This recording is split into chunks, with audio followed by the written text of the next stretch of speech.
Welcome to IVF This, episode 29, Stop Shoulding on Yourself. Welcome to IVF This. I'm your host, Emily Ginn. I'm a mother to two beautiful and feral boys. I'm married to my favorite person in the world. I'm a social worker, a life coach, and an IVF warrior. I'm here to teach you how to manage your mind and emotions during your IVF journey, to break free from anxiety and regain control of your life, even in the midst of infertility. I'm going to teach you to say IVF this to how we think about, talk about, and experience infertility. Let's go. Hello and welcome to the show. Today we are talking about all of the shoulds in our lives. But first, I wanted to share a new podcast review with you. I adore the listener love, and I have seen a few pop up on iTunes recently, so I wanted to share them all with you. So this one comes from Alps89, and I think I know this person. I think we've spoken before, but I'm not 100% certain, and I would never call them out specifically, but this is a review. Sharing this with everyone I know going through infertility and IVF. It's helped me so much to validate and normalize the feelings and emotions, and it feels like a quick therapy session whenever an episode comes out. The work Emily is doing is so important and valuable for a group that often feels alone and anxious. And oh my God, I love this so much. I can tell you that 5 years ago, when we were going through our first round, that's exactly how I felt, alone and anxious. Now, I've been a self-help junkie my entire life. Well, there was a short time that I was a toddler, but whatever. And so I have either known through my training in social work, my own work with therapy, I have a lot of tools that I can pull from that I use to try to manage my anxiety and that feeling of isolation for a long time. But it wasn't really until I was introduced to coaching about a year after our first round that things really started to shift for me. I was thinking about my anxiety differently. I was experiencing my anxiety differently. All of the things. It truly was coaching that changed how I lived and how I thought about the world. And recognizing that my anxiety wasn't working against me the way I always thought it was. And those are a lot of the same tools that I share with my clients. The ones I know that have worked for me. The concepts that helped me take authority over my life, my thoughts, my feelings. So if you haven't taken my Manage Anxiety mini course, it's on my website at www.ivfthiscoaching.com. There's a link available in my Instagram profile as well. It's right there on the homepage when you go to my website. You have to scroll down about halfway on the homepage, but right there for you. And it gives you a basic framework for how I teach anxiety to my clients. So Alps89, let me say thank you for taking the time to write a review. I know that we all have a ton of stuff to balance in our lives, and taking out those few moments to do that isn't just, for me, it's lovely to read and for me to share, but the more ratings and especially reviews the podcast gets, the easier it is for some people to find. And that's what's so fun about podcasts, right? I know Google and Spotify don't have ratings and reviews yet, but if there's an episode that really resonates for you and you're on social media, you can take a screenshot of that episode and post it either in your stories or on your page. And please feel free to tag me. I would love to connect with you. And so another thing, I promised a personal update. A few episodes over the last few months, I've talked about how we're going through our second round of IVF.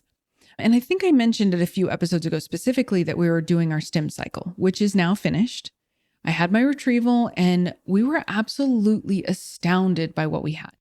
So my doc and I were fully expecting a maximum about 7 eggs, and we actually ended up with 11. We had 4 sleepers, and we were so blessed. And we found out that all 11 of those were mature, which is another amazing thing. So of the 11 that were retrieved, we had 11 mature, and of those, we had 9 fertilize. And by the time we made it to day 5, day 6, we had 3 blastocytes to send off for PGTA, PGT-GS, whatever we're calling it this week. We had 3 that we got to send off for genetic testing. We did the testing the first round, so we're doing it again this round. And right now I am just in the waiting period to get those results. So as soon as I have those results, that will be brought up on the next podcast.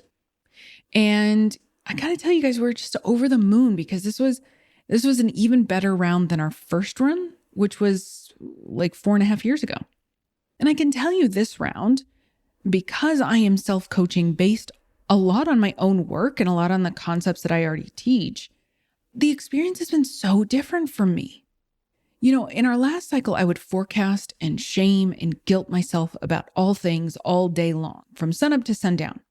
Tell myself the same old crap thoughts like you just need to be positive or distract yourself, blah, blah, blah, blah, blah. I was just an anxious mess. But this time it's been very different. Now, I'm not going to say that I haven't or don't experience anxiety. Hello, I'm a human. And I experience some level of anxiety every single day. But the difference is that I can allow myself most of the time, because again, being human, to sit with that feeling and not think it's the worst thing in the entire world. Now, it's not 100% of the time, but I genuinely know that my feelings can't hurt me. I know what's causing it, which is my thinking, which is where all feelings are created. So instead of you need to be more positive, I think this is the part where you're really scared about what the results could be. And that's okay. It's okay to be scared. It doesn't mean it's going to turn out that way, but I understand why you're scared. Like I'm literally talking to myself like that. I know it might not work. And it's totally possible that it might, right? So I've talked about equal airtime. I've talked about talking to yourself like a friend. These are the things that I'm actually doing to myself. Love, compassion, empathy, just like I would talk to my best friend or my husband or one of my sons. And that's the difference. I can talk to myself with love this time. I can show empathy for someone who is human and having human thoughts. And I know that my thoughts don't mean anything about me, which is not anything I believed before I got into coaching. I'm just taking the opportunity to acknowledge my thoughts, my brain, which is all it really wants. I'm sure I've mentioned this before, but the part of the brain that kicks up our unconscious thinking, our primitive or our lower brain, is very much like a toddler. It just wants to be heard. And most of the shit it says is made up. Now, if you've ever had any experience with a toddler that's trying to tell you something or show you something, ignoring it, and again, the thoughts and toddler are synonymous right now, they will typically go nuclear, right? Screaming, crying, throw themselves on the floor. The toddler, aka your brain, just wants you to notice it, to acknowledge it. Have you ever spoken harshly to a toddler? It's not super helpful. Usually more of a breakdown occurs. Same thing with your brain. The harsher you speak to yourself, the more spinning and out of control you feel. That is why when I speak to myself, most days, because again, human, like the toddler wants my attention and I speak lovingly to it, to myself, because I have found that to be the path to peace. Okay, I know that's a lot and we haven't even started talking about the shoulds, but let's get into it. The most important thing to know about a should statement, and that includes should and shouldn'ts, something you believe you should be doing or not doing, etc. The sentence that follows that isn't as important because it'll be different for everyone.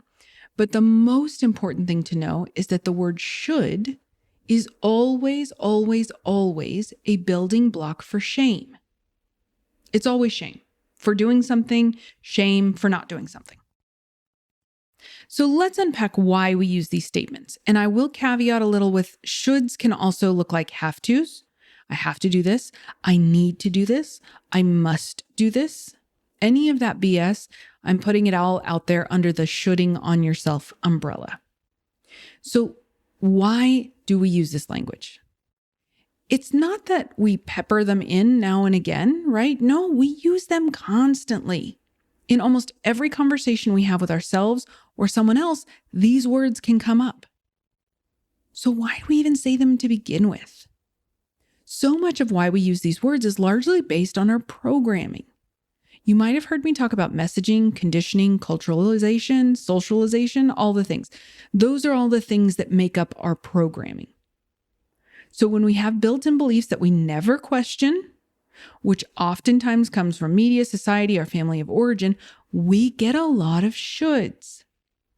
Shoulds are stories and narratives that we've picked up along the way in our life, but are very likely aren't composed of our own thoughts and beliefs. It's something that you've picked up you're supposed to do or be rather than who you are and what you want. So we've all got all of this programming that is exacerbated by this cultural belief, remember, more programming, that tells us that the only way to do things is from this place of shame, mostly unconsciously, and self-loathing. And thus the importance, the necessity of the shoulds is reinforced time and time again. Now, a funny little story. I once had someone tell me, Emily, it's like you don't want me to live my best life. And I chuckle a little bit when I say that because she was like saying it unironically. She was genuinely saying it. I told her it's not her fault that she thinks that berating herself with shoulds and shouldn'ts is in pursuit of her best self. That I believe that the conversation she has with herself is even more in pursuit of her best self than any kale smoothie she might have been trying to choke down. This is just what we are taught, primarily from the diet and beauty industries. I mean, they wouldn't make hundreds of billions of dollars a year off of us if there wasn't already always something to fix, right? Now, I'm not saying we can't have goals, ambitions, hold ourselves to a high or specific standard. Not what I'm saying at all. But here's the kicker. A should statement rarely, if ever, means I want to or I will. That's the thing. That's why these things can be so damaging to us. It's basically a judgment about yourself. That's why these phrases are so dangerous. Have you ever told yourself a should statement and felt an overabundance of empowerment or motivation? Yeah, probably not. Have you ever told yourself a should statement and felt warm and squishy inside? Yeah, probably not.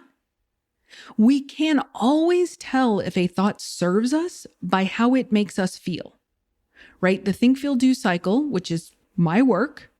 When I think I should do this or I shouldn't do this, you might feel obligation, dread, resentment, resistance, overwhelm, something like that. It's going to be unique to everybody.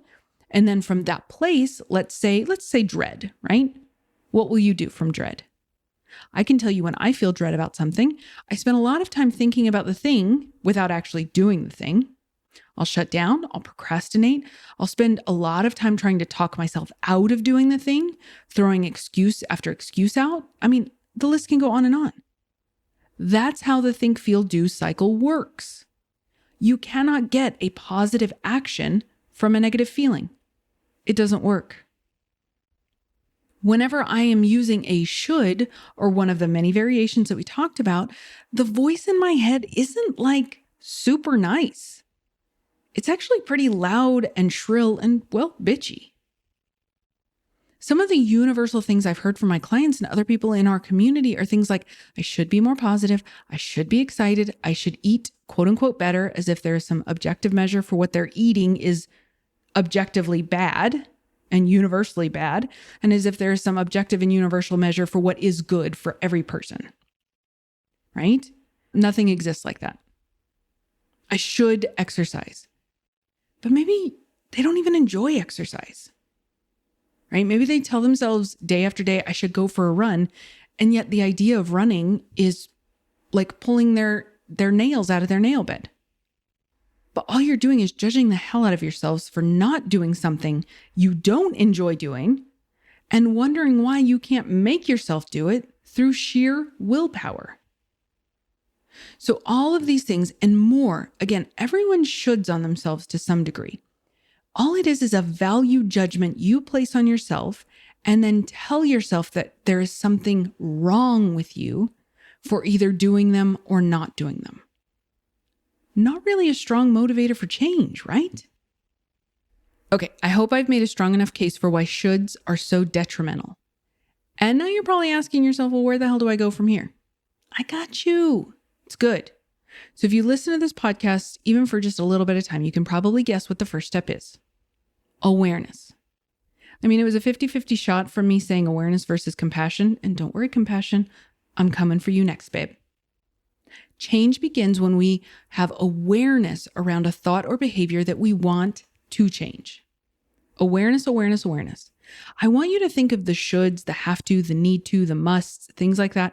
I want you to think of them in what I call red flag thoughts. Like a giant warning flag just went up. Flag on the play, crash in the road up ahead, shark in the water, all of the warnings. When you have that thought, pay attention. Creating awareness around these thoughts in many ways can come from paper thinking, what I call journaling. It's not a big lift. Even if getting out your thoughts on paper as little as 2 minutes a day can help you bring to the surface these underlying red flag thoughts. You go through journaling and you write one thought per line.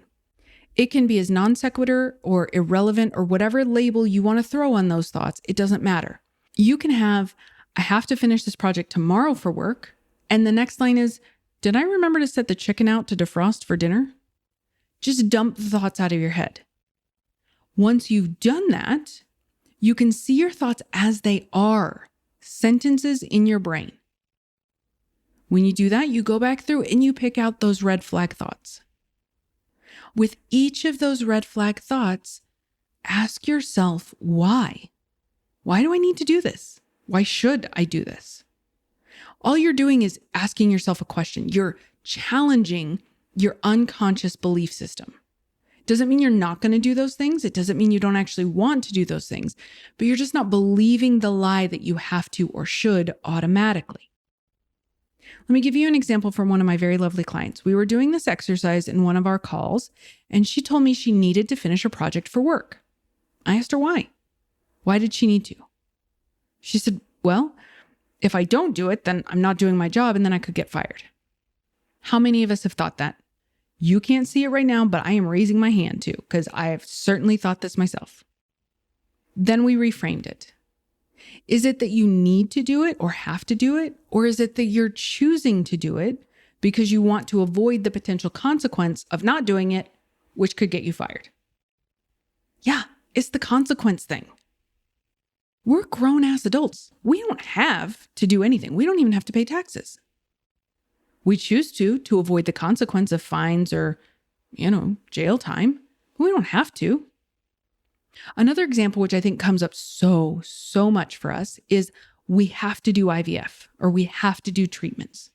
That statement is so heavily loaded with feelings and not the good ones. That thought does not feel good to me. It feels like I don't have any say in the matter, like I don't have any control, and I like control. The truth is that none of us have to do IVF. We don't. We could decide we don't want to do IVF. We could decide that. I know it doesn't feel like a choice, but it really is. You're choosing to do IVF because you want the outcome. You want the baby. Fight for your choices. Fight for your self-determination. When we give ourselves those red flag thoughts, those shoulds, we're literally taking the choice away from ourselves. We're limiting our own choice. In a way, we're bullying ourselves. Now, some of you might think that you have to get rid of the shoulds or banish them or whatever. No, we don't have to get rid of any thoughts. Our thoughts are not a problem. Shoulds are always going to be there. It's a mechanism for shame that our brain has evolved to use based on thousands of years of conditioning, because shame is a very strong motivator to fall in line with the group. But we don't need to follow the group anymore. It's not part of our everyday survival like it was when we were living in tribes. So you don't need to get rid of them. They're always going to pop up. By doing this awareness exercise and actively showing your brain the choices that you are making, you are redirecting your thinking. When you give yourself a should, you're directing your brain to look at all of the ways you don't have control in your life. When you're directing your brain to think about the choices that you're making, you're directing your brain to look for the choices that you make in your life. You're looking for empowerment. The should is going to be the first thought, the unintentional. That's a given. That's centuries of program. We're not going to change that overnight. What's the second thought, though? What do you want to intentionally think about yourself and your life? Maybe it's that you do have more choices than you've ever given yourself credit for. Maybe it's that you really don't like eating certain foods that you've been making yourself choke down or shame yourself for not eating. Maybe it's that you give yourself permission to look at exercise another way, other than forcing yourself to go on runs or log time at the gym. Maybe it's that you take back that power that you've given to IVF by saying we have to do IVF. I choose to do IVF. Think about the things that you actually want. Think about the way you actually want to feel. Think about the things you actually want to think about.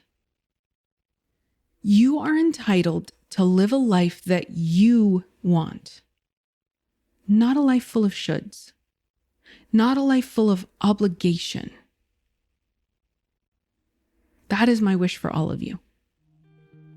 All right, that is what I have for you today, my beautiful friends. Have a wonderful week, and I will talk to you next time. Bye. Thank you for listening to this week's episode of IVF This. If you like what you've heard, click subscribe and follow to make sure you don't miss an episode.